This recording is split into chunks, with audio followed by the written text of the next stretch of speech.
Welcome to my channel. Subscribe and enjoy daily stories about cheating, revenge, and relationship advice. I had always believed that the foundation of my family was unshakable. My wife Lauren and I had built a life together, one filled with love and shared experiences. But everything changed one rainy September evening when my sons, Bradley and Terry, came to me with news that would unravel our world.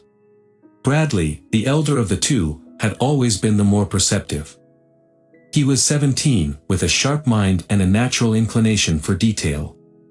Terry, at 15, was more reserved, often following his brother's lead but with a quiet intensity. They both seemed troubled as they walked into my study, and I knew something serious was afoot. "Dad, we need to talk," Bradley said, his voice unusually somber. He glanced at Terry, who was fiddling nervously with the hem of his shirt. "Sure, what's going on?" I asked, setting down the book I was reading. The storm outside had cast a gloomy light through the windows, and the tension in the room was palpable. Terry took a deep breath before speaking. "We've been noticing some things about Mom's schedule. She's been going out a lot more lately." I leaned forward, my heart already beginning to race. "What kind of things?" Bradley pulled out a notebook and opened it to a series of dates and times. We did some checking. We noticed that on certain evenings, she's been leaving the house at odd hours. We thought it was just work at first, but then we found out she's been going to the Rison hotel. I stared at the notebook, trying to process the information. "The Rison hotel? Are you sure?" Terry nodded, looking pained. "We're sure. We followed her once, just to see where she was going. She met someone there, Dad." My mind raced as I recalled Lauren's usual excuses, business meetings, late-night appointments. Each seemed to fit neatly into the story I had told myself. But now, the pieces were falling into place in a way that was impossible to ignore. "Who did she meet?" I asked, trying to keep my voice steady. Bradley's eyes were full of a mix of anger and sadness. "It was Kyle. You remember Kyle, don't you? From college." The name hit me like a punch to the gut. Kyle, charming, ambitious Kyle, who had been a part of our lives long ago but had since faded into the background. The thought of Lauren meeting him in secret was more than unsettling, it was deeply disturbing. "Why didn't you tell me sooner?" I asked, my voice barely above a whisper. "We didn't want to jump to conclusions," Bradley said, his tone defensive yet remorseful. "But after seeing them together a few times, we knew we had to tell you." I stood up and began to pace the room, my mind grappling with the reality of the situation. The storm outside seemed to echo my turmoil, thunder rumbling in the distance. "What are we going to do?" Terry asked, his voice trembling. What if she's been lying to us all along?" I stopped pacing and turned to face them, trying to mask the fear in my eyes. "We need to find out the truth. We have to confront this head-on."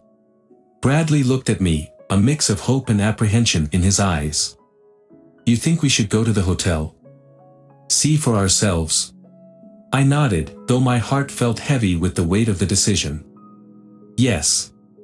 We need to see it with our own eyes. It's the only way to understand what's really happening." Terry wiped his eyes, taking a deep breath. "All right, Dad. We'll go together." The resolve in his voice was a small comfort, but it did little to ease the gnawing fear in my chest.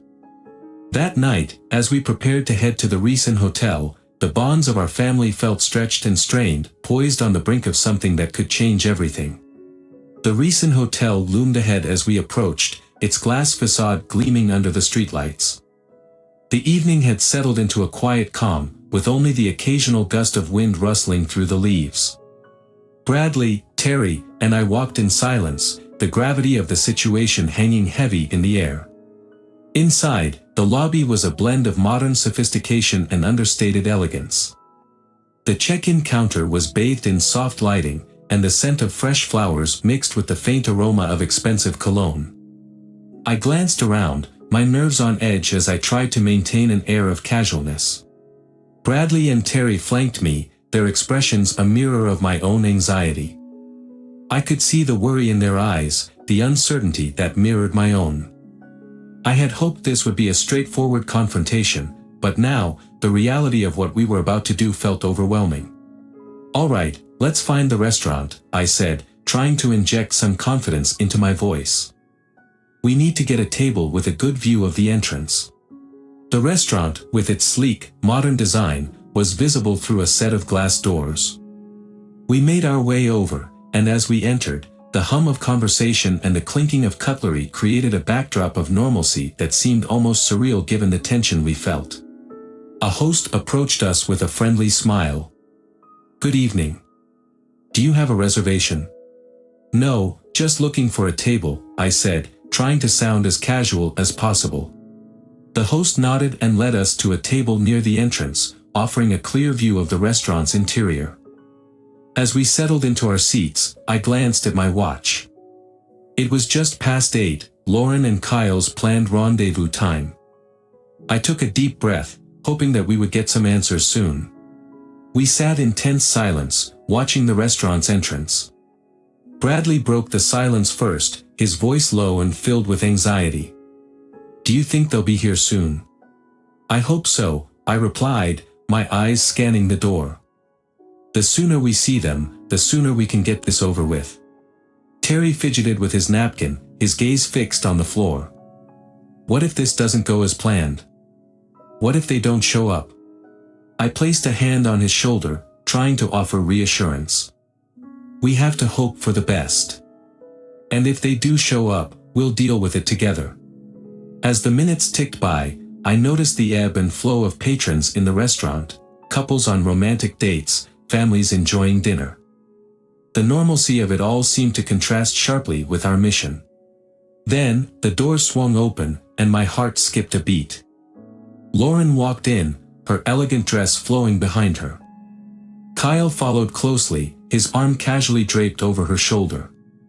They were talking and laughing, seemingly oblivious to the world around them. Lauren's laughter rang out, light and carefree, a stark contrast to the heaviness in my chest. Bradley's hand clenched into a fist as he watched them. "There they are." I nodded, my mind racing. "Let's stay calm. We need to wait until they're seated." We watched as Lauren and Kyle were led to a private booth at the far end of the restaurant. Lauren took a seat with a graceful motion, while Kyle slid into the booth across from her. The sight of them together, so at ease, was like a knife twisting in my gut.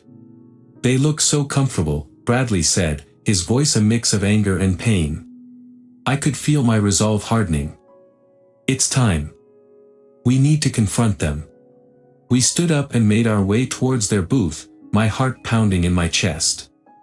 Each step felt like it was echoing through the restaurant, drawing the attention of diners who were now looking in our direction.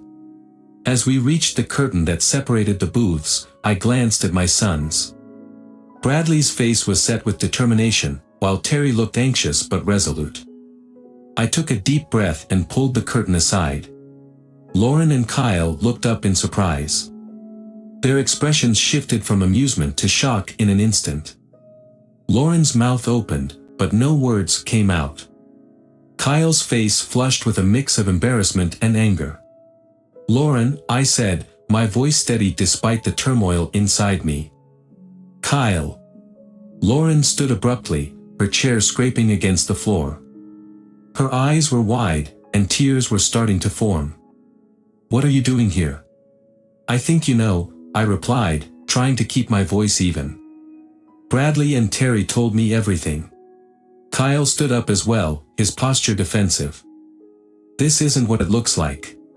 Before I could respond, the door to the restaurant burst open, drawing everyone's attention. Beth, Kyle's estranged wife, stormed in, carrying a pile of Kyle's belongings and a stack of papers. Her face was flushed, her expression a mix of anger and determination. "Lauren," Beth called out, her voice cutting through the tense silence. "You need to see this." Lauren's face went from shock to a ghostly pale. She looked at Beth, then at Kyle, and then back at me. Tears streamed down her cheeks as she took a step back. Bradley and Terry watched in stunned silence as Beth approached the table, throwing Kyle's belongings down with a decisive thud. The divorce papers followed, landing with a sharp snap.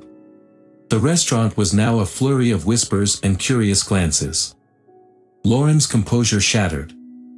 She turned and fled from the booth, leaving Kyle and Beth in a chaotic confrontation. As Lauren disappeared from view, my heart raced with a mix of confusion and dread.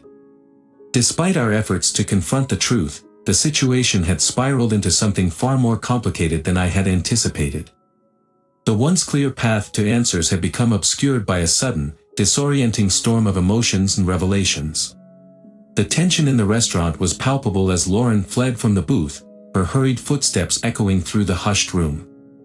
Kyle and Beth were left standing in the wreckage of their confrontation, the atmosphere thick with unresolved anger and betrayal. Bradley, Terry, and I stood frozen, caught between the need to act and the shock of the moment. Kyle's face was a mix of guilt and defiance. He glanced at Beth, then at the mess of personal belongings scattered across the table. His hands clenched into fists at his sides. "This isn't how I wanted things to go," Kyle said, his voice edged with frustration. He looked directly at me. "Look, let's not do this here. It's not the place." I took a deep breath, forcing myself to stay calm despite the storm of emotions raging inside me. "No, Kyle. This is exactly where we need to have this conversation. You and Lauren have been deceiving us for too long." Beth, meanwhile, was shaking with emotion. Her eyes were fixed on Lauren's discarded chair, her anger palpable. "He's been lying to everyone," she said, her voice trembling with intensity. "You think you know the whole story, but you don't. This is just the tip of the iceberg." Bradley stepped forward, his voice cracking with a mix of hurt and rage. "You think you can just waltz in here and fix everything? Mom's gone, and you've made everything worse." Kyle flinched at the accusation. "I didn't mean for any of this. Lauren and we didn't plan for this to happen. It just evolved." "Just evolved?" I echoed, trying to keep my voice steady despite the surge of anger. "That's the excuse you're using. You've been lying to your wife, my wife, and our family." Terry, still in shock, barely managed to choke out, "Where did she go, Kyle? What did you do to her?" Kyle's eyes darted around the room, clearly distressed. "I don't know where she is. She just left." Beth stepped forward, her face contorted with frustration. "She was devastated, and she ran off. I didn't know she'd leave like that. But this was bound to happen. She needed to see the truth." I felt a pang of guilt for not having been more proactive in my confrontation. "We need to find her. She's not just going to disappear." Bradley looked at me with pleading eyes. "We need to find her, Dad. We have to make sure she's okay." "She's not okay." Beth's voice rose in a sharp edge of despair. She was already in a fragile state. This was too much. Kyle, now pacing agitatedly, rubbed his temples. "I can't believe this is happening. I never meant for things to get so out of hand. We need to alert the authorities," I said, feeling a surge of urgency. "She could be in danger." Beth nodded vigorously, her eyes still full of tears. "Yes, do that. The sooner, the better." As I turned to leave, pulling out my phone to call the police, I glanced back at Kyle and Beth. Kyle's face was a picture of regret, while Beth's was etched with the pain of betrayal and the loss of a once trusted relationship.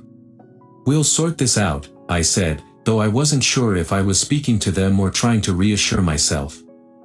"We'll find Lauren." Bradley and Terry followed me as I made the call, their faces etched with worry. The restaurant's quiet ambience seemed surreal, as if the normalcy of dining had become a distant memory in the wake of this chaotic revelation. While I spoke to the police, trying to provide as much information as possible, I could see Kyle and Beth in the background, their conversation a mixture of anger and regret.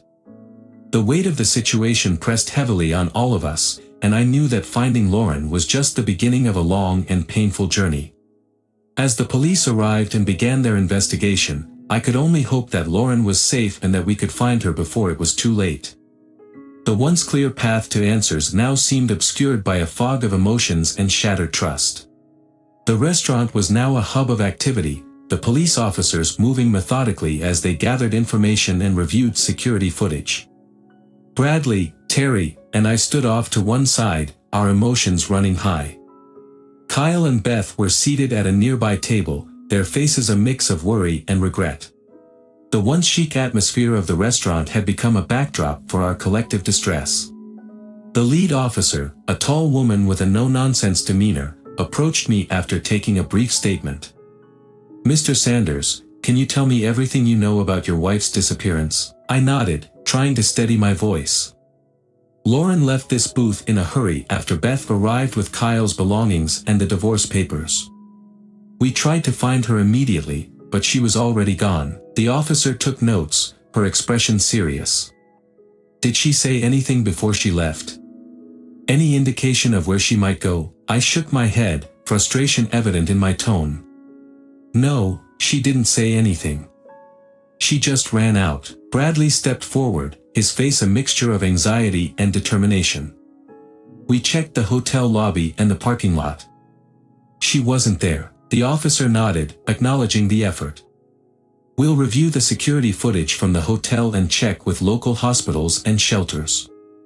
In the meantime, if you think of anything else or if she contacts you, let us know immediately." As the officer moved away, Terry looked at me, his eyes pleading. "Dad, what if something happened to her? What if she's hurt?" I placed a reassuring hand on his shoulder, though my own worry was almost overwhelming. "We'll find her, Terry. We have to believe she's okay." I could see Kyle pacing nervously, his expression one of deep regret. Beth sat silently, her eyes fixed on the ground. Kyle finally approached us, his voice cracking with tension. "I didn't mean for this to happen. I swear. I thought we had more time to sort things out." Bradley, still clearly upset, glared at him. "More time? You've already done enough damage. You should have told the truth from the beginning." Kyle nodded, looking contrite. "I know. I'm sorry. But right now, I want to help find her. I care about her too, even if it didn't start the right way." Beth interjected, her voice tinged with anger and sadness. "Kyle's right. We all need to find Lauren. She's in a vulnerable state." I looked at Kyle and Beth, my emotions a whirlwind of anger and desperation. "We all want to find her, but right now, we need to focus on the search. I'll keep you updated if we hear anything." As the police continued their investigation, I felt a growing sense of helplessness. We had done everything we could at the restaurant, but the search for Lauren had to extend beyond these walls. We made our way back to the car, each step heavy with the weight of uncertainty. Bradley and Terry were silent during the drive, their faces etched with worry. We drove around the neighborhood, checking areas where Lauren might have gone. The hours seemed to stretch endlessly, each minute a painful reminder of our inability to find her. Back at home, I sat in the dimly lit living room, trying to piece together any information that might lead us to Lauren.